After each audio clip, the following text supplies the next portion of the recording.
Ramat Yishai, it is a Jewish settlement with about 8,000 Jewish inhabitants. Archaeological evidence has been found from the time of the Canaanites, the Second Temple, the days of the Greeks and the Romans. In the time of the Turks there was a land tenant village called Jida, with a khan that was used as a land tenant residence. Today it is a heritage site. An American Zionist community that worked hard to buy land to settle Jews bought the lands in the area including the khan in the early 1920s about a century ago. The khan was first used as a residence for workers, members of the labor battalion who worked on paving the Haifa-Nazareth road. At the end of 1925 the people of the Fourth Aliyah who came mainly from Poland began to settle the place.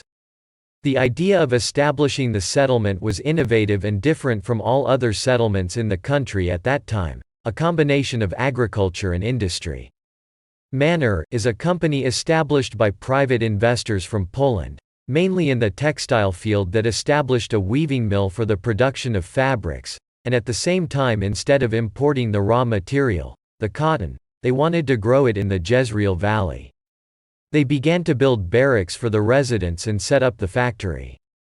But it failed, the factory closed, many lost their money and some returned to Poland. Karen Hayeside came to the rescue and returned the factory to work in a limited way.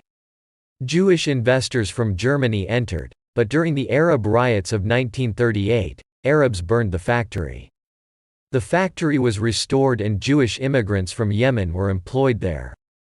The condition of the settlement was bad, and in 1944 he received a donation from Israel Yehuda, Yishai, Adler.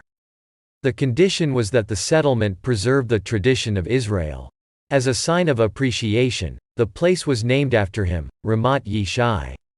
After the establishment of the State of Israel, a transit camp was established, and after 2 years most of the immigrants moved to Migdal Haemek.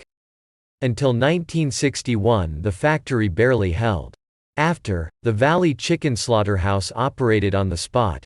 The settlement developed nicely and remained relatively small.